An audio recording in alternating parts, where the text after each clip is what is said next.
Hi guys, welcome back to the channel. Today I want to talk to you guys about the JUTC and the losses that the JUTC is racking up. Now, I want to ask you guys a question. Do you think they should charge for bus fare in Jamaica? Do you think it should be free? The government should just make using the JUTC buses free. Currently, commuters pay between $50 and $150 to use the JUTC buses. And that is a drop in the bucket. I mean, it's not collecting much. Now, every year the JUTC loses money, billions of dollars. So, if they were to make the bus service free, they wouldn't need as much administrative staff. They wouldn't have to be investing in all of this smart card technology, and you have to secure the money somehow. People have to count it. There has to be accountability.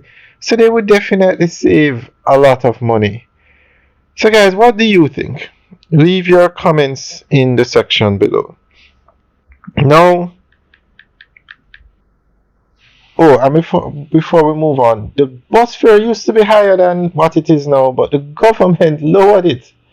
So maybe they should just go all the way to zero. Now, this current year, the JUTC is going to lose almost $20 billion. The government is going to give them a grant for $10 billion, and then they are going to lose $9.6 billion to be exact after the government grant. And this is with the 100 new buses that came in and the expansion of the routes. Now we have to ask ourselves a question. Other bus companies in Jamaica make billions of dollars profit. Billions. And the JUTC has far more buses. Far more buses than I don't think the local bus company has as much as 50 buses. And the JUTC has so many more buses. They have so many more facilities. And they're still losing money. So we're going to go through an article that gives some more information on what's happening. It looks like the Jamaican government is once again stepping in to keep the JUTC afloat.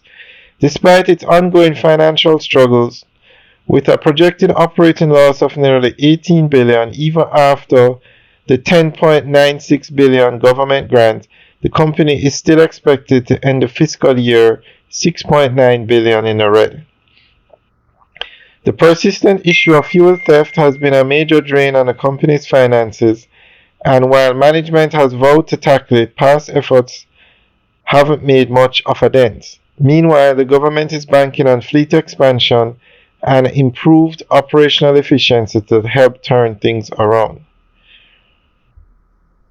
The Jamaica Urban Transit Company has faced significant financial challenges over the years, consistently reporting substantial losses. For 2025 to 26, $6.97 billion, 2024 to 2025, $9.7 billion, and 2023 to 2024, $16 billion. These figures highlight a trend of escalating financial difficulties for the JUTC. Despite government interventions and grants, the company continues to operate at a deficit, underscoring the need for comprehensive strategies to address its financial sustainability. Alright guys, so that's the end of the article. I think I might have used the wrong figure at the beginning of the article. But for 2025-26, they're going to lose $7 billion after the government subsidies. So, guys, what do you think? Now, the JUTC performs an essential service, but they need to start operating more profitable routes. Like, for instance, the JUTC has no bus route between Kingston and Montego Bay. And for the private bus company, that's their most profitable route. The JUTC has no bus service from Kingston to to Ocho Rios, to the North Coast, Trelawney, all these major towns. They need to seriously, one, look at the feasibility of the routes they're running. And two, look at how much money it costs them to collect $150 on the bus and see if it's worth it. Maybe the government is going to subsidize them anyway. So make a deal with the government.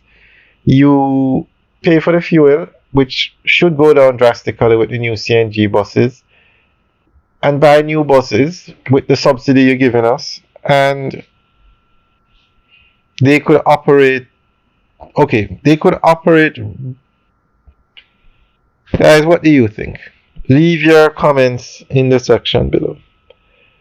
Alright guys, we'll keep you guys updated on this. Have a good day.